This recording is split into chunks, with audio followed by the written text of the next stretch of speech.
First off, starting out, I'd like to thank our fans for showing up this past Saturday, setting a record crowd. The community of Denton, our fans, our students, our sport, our alumni, just shows you how capable we are as a university, and really proud of the way they supported us and really appreciate them. I know our team really appreciates them. The atmosphere around the stadium was unbelievable. I think it was by far and away the best I've seen since I've been here.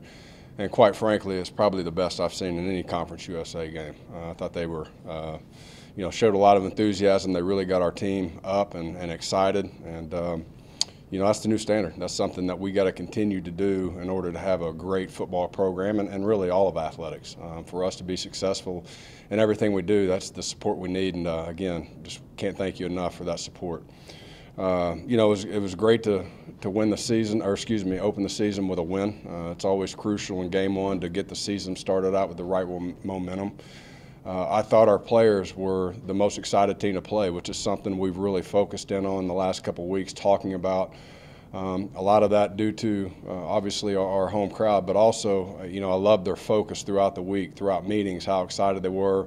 In our clap session on Friday night when they got to the stadium, in the locker room, pregame, everything that they did, they were really excited to play this football game. And because of that, it gave us an opportunity to have success. I think that's a big reason why for 3 quarters we dominated on all 3 phases, offense, defense, special teams together. There's definitely still a lot of things that we need to improve coming into another challenging game against Incarnate Word. I know there's some things that we have to improve on and get better on throughout this week in order to have success this weekend. But I like where our mentality is at. Just coming in this morning, talking about it, on Sunday, now starting our practice, our preparation through Tuesday throughout the week. That's something we've talked about as a team, making sure we have to reset. Just like our program resets every January, we got to reset every single week. We haven't done anything this week in order to deserve or, feel like we should have a good result. We have to go out there and make sure our character at first is right, that we're practicing the right way, our process is right, and in turn, just like this past week, as we build up through the week, we're the most excited team to play. We prepare the right way. The results will take care of itself this weekend. So overall, I thought our defense played tremendous for 3 quarters. You look at our numbers, we held them scoreless for 3 quarters. We were 8 of 10 on defense on 3rd downs, which we were getting off the field. We had a lot of 3 and outs. And that's something we didn't do in any of the previous 14 games this past season, is play that way for 3 quarters. And, we definitely got to focus in and finish out the game the right way. When other guys are called to step in, they have to continue to do their jobs and be in the right positions for us to be successful. Offensively, felt like we did a lot of great things. We were, again, over 50% on 3rd down, and a few of those 3rd down, we were just trying to get it to 4th down, which we were 2 or 3 on 4th down.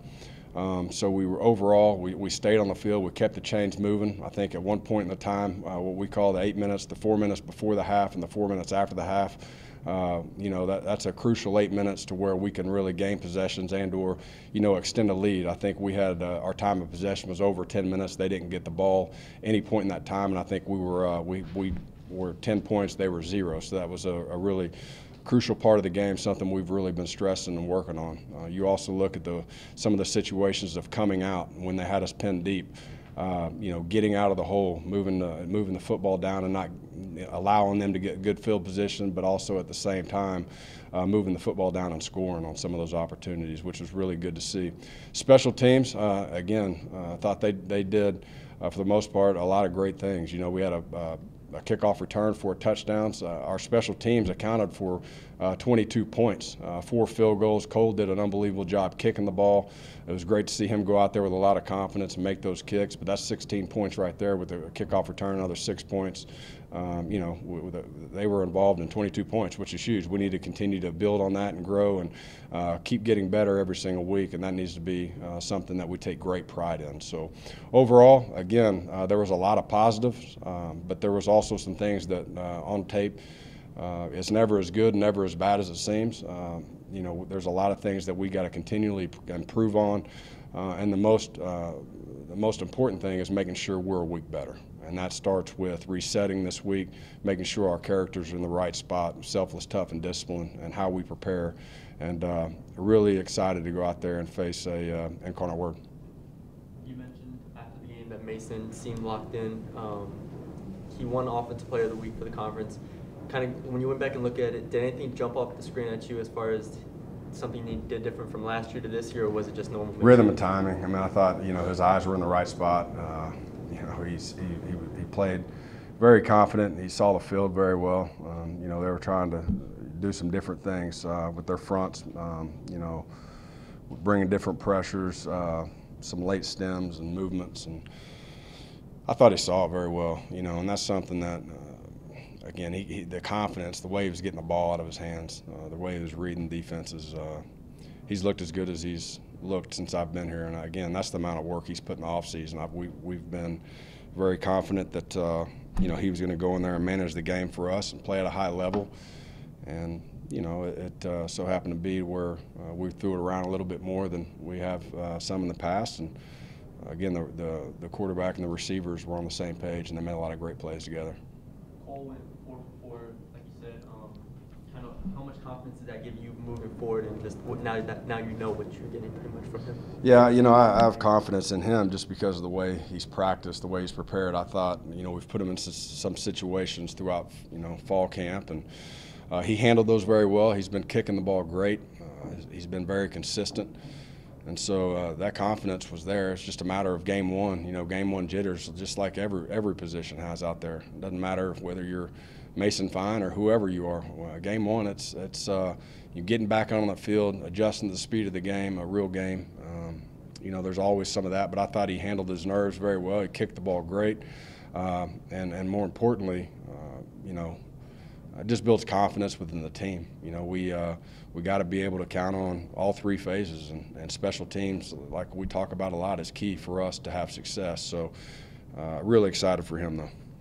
New coach for Incarnate Word, Eric Morris. Kind of what do you know about him, and I know a lot about Eric. What's your relationship with him? Great relationship. As somebody that played at Texas Tech when I was on the coaching staff, inside receiver, unbelievable player, very tough, competitive, played with Graham, played with Joel, and a good friend.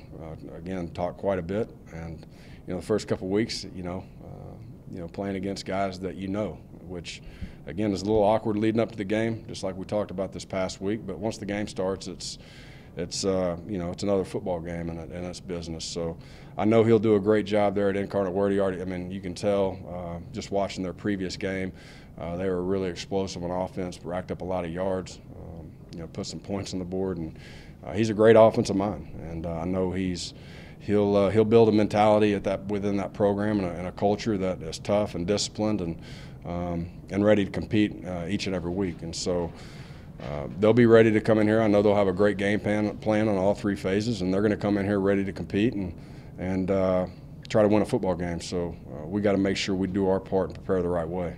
And again, it's an opportunity for us to go 2-0, which we haven't done here since 1994. And so there's always we're always continuing to grow and develop and get better as a program, and this is an important game for us. And but in order for us to have success, I promise, just like I said, anybody on our schedule, they're more than capable of beating us if we don't prepare the right way. Such a big win last week. Did you guys feel the impact of beating SMU? Just in the community, from what you heard from people, did you hear from some of your coaching friends, things like that? Yeah, again, game one, and especially with an opponent like SMU, and you haven't had much success, and I know our fans were very hungry to win that football game. Our players were hungry. Our coaching staff, everybody was. And, I think anytime you go out there and compete and have success, it builds a lot of momentum, excitement, and, a lot of great things around your program. But as coaches and players, you've heard this saying from some of our players and myself: don't take the cheese.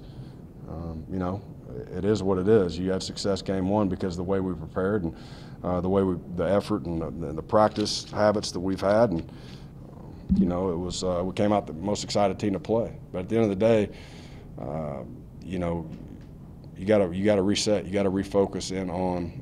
Yes, it was a great win. We're very excited. But now it's time to put that in the past and look forward to week 2. What do you guys know about Incarnate Word now that you've been able to have a chance to look at him and scout him a little bit? Again, I know their program just because of their head coach. Having been a part of coaching him and as a player, we know what offensively, schematically they bring to the table. I know he's hired a great staff. Defensive coordinator does a great job, and from their first game, to be honest, I mean, you never quite know. I didn't know completely what SMU was going to do. They played more 3-man front than I've seen on tape. With Kevin, who was a former player of mine and knew the system he was in. So everybody's going to have some adjustments. Some of it's personnel, some of it is what they're comfortable doing, and so that's about as far as it goes. But in the big picture, I don't really think it truly matters as much about what they do as if we focus in on our jobs in all 3 phases and trust our scheme, make sure we're aligned, our discipline, our eyes are in the right spot. It shouldn't matter. We have a base scheme, and as long as you play within that and you know the rules to that, you go out there and it's still, once that whistle blows, it's playing ball. And it's about, competing and making plays. An FCS team, I mean, you've had one of you on your schedule in the past. I mean, how do you approach a game like this? Approach it like every single one of them, because I'm going to tell you, FCS schools, they beat guys all the time. If I don't know if you've seen some of those throughout the year. There's already been some this year. There was previous years. Every single year, they got good football too. There's a lot of great players at that level, and there's a lot of competitive games. And so if you're not preparing the right way, like I said, Brett, you'll get beat. Jordan Murray ended up back as your tackle this last game, played quite a bit. It seemed like you guys were thinking about moving him to guard. What went into the decision to move him back to tackle? How do you think he fared? I thought Jordan, played well for the most part. He was doing some good things. Ended up, having nothing serious, but he got dinged up a little bit, so we felt like we needed to make a different rotation there and get Woody back at the tackle. Again, those guys are comfortable. That's something they've been doing through fall camp, and when one guy goes down, another guy has to step up. I thought Preston went in there and did some nice things at left guard, and again, we're going to continue to grow and get better and make sure that we have our 5 best guys out there, and at the same time be very competitive within our depth and try to rotate as many guys as possible in order to give us the best opportunity to win. What's Jordan's status going into this game? We'll see. I think as of right now, it looks good. But again, everybody heals differently. Whenever the trainers tell us he's ready to roll, that's when we'll go.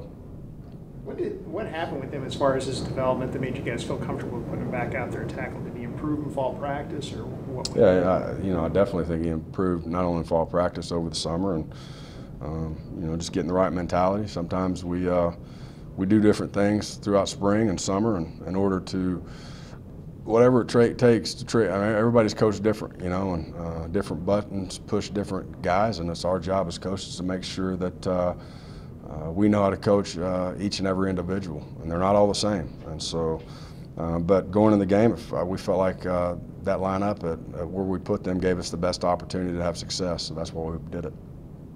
Run game, you said after the game that was maybe an area where you guys needed to improve. Now that you had a chance to look at the film, I mean, where do you think you guys can make your biggest improvements? We improved just on communication, IDs. They stemmed the front quite a bit on us, going from 3-man to 4-man, 4-man to 3-man, getting our IDs right on some of the pressures. Not only run game, but also in the pass game. And that, again, it's not just up front O-line. It's running backs, O-lines. It's receivers in the run game, digging out, support players, and we have to become more physical overall, and that's something we continually talk about, and it's something that we have to take great pride in each and every week, because that comes to the run game is everyone. It's not just one position, and I feel like we need to improve across the board at every single position. So, again, it wasn't one position in the 2 areas that I would say we weren't as sharp this past week was in our protection and our run game. But again, some of it you got to give them a lot of credit for what they were doing. They're well coached, and some of it is things we have to clean up, and a lot of it's just communication and IDs. Just being able to process in a short amount of time, process what they're trying to get accomplished, moving around stemming, and let's call the front, let's set it, and let's go. To go back to Jordan, to Jordan Murray, because it looked like during the fall camp and up to the first depth chart, it looked like he was going to be coming off the sideline. Kind of how late in the week did that change occur when y'all were like, we can start him at left tackle? Early. I mean, we give you. I don't know what depth chart you see. I see a depth. I don't ever have a depth chart until it's set. So, I don't know who we thought was coming in before him or not. At the end of the day, we're going to make sure that Jordan has a lot of experience. He's played a lot of football here, and again, if he's doing the right things and he's the best guy, and that we obviously felt those 5 guys coming out game 1 was our best 5 to put out there in that situation at that time. Moving forward, we're going to compete every single week.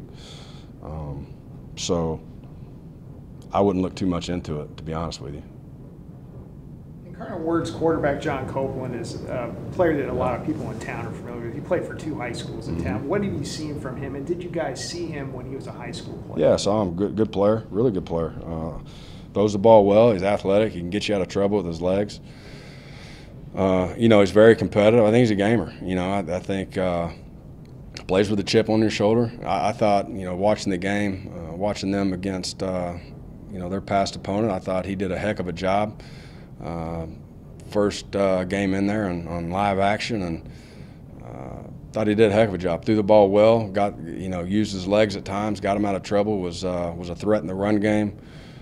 Did a lot of great things. I think he's a really good football player. And again, he'll come in here.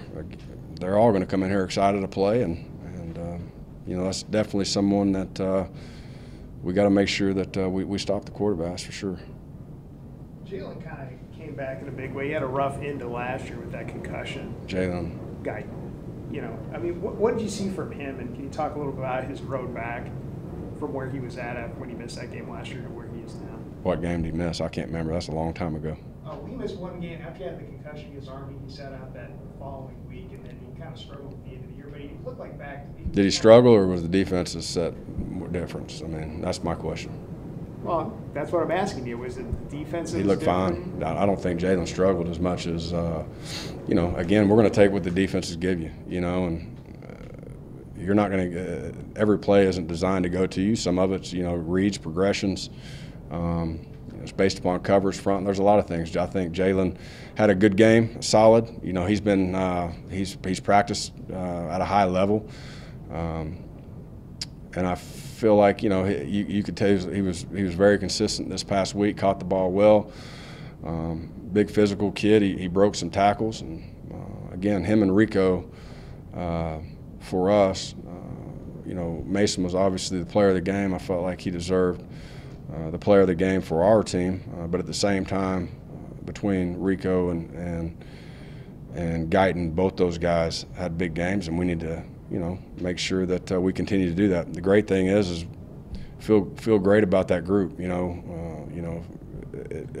It's going to cause some issues and figuring out, all right, who do we want to roll our covers to a certain player? Do we want to bracket certain players? And you have those 2 guys on the outside that are very competitive, and both of them can be explosive and make plays. And then I feel really good about our inside receivers as well.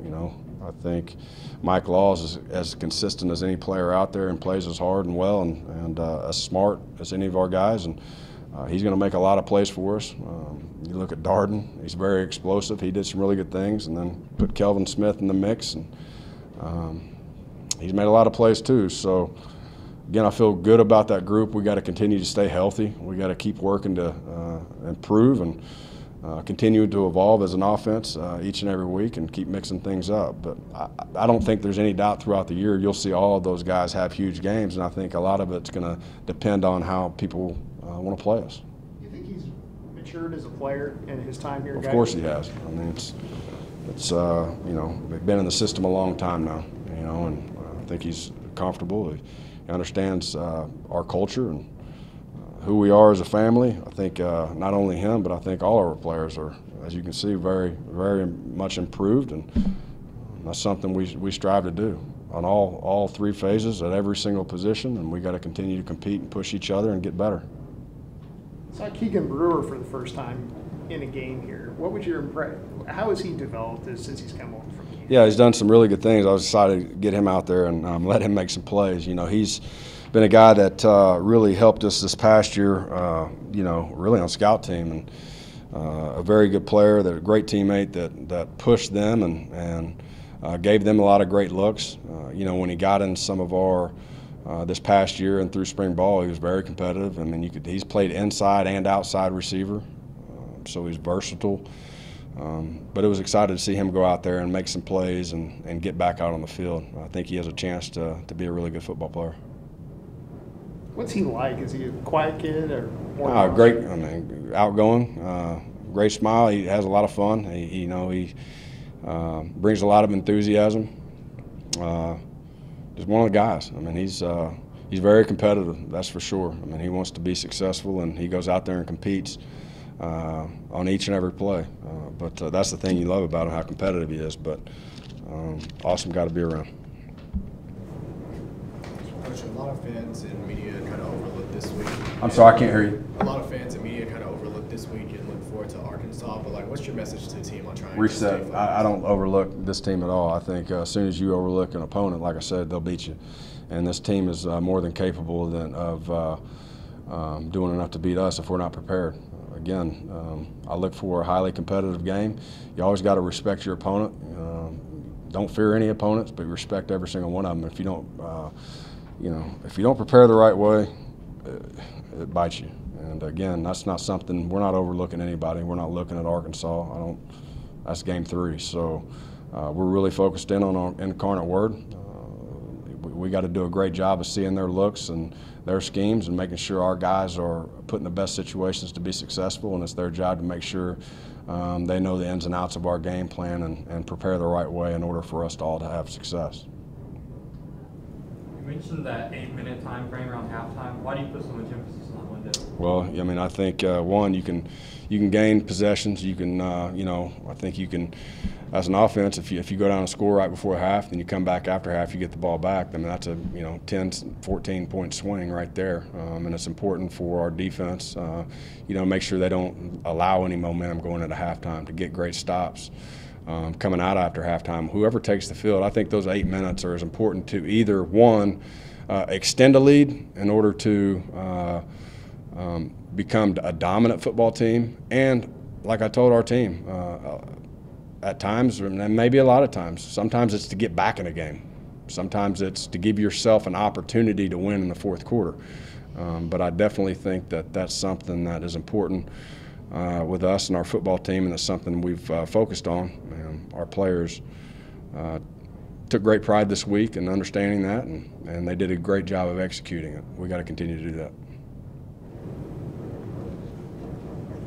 Appreciate it. Thank you.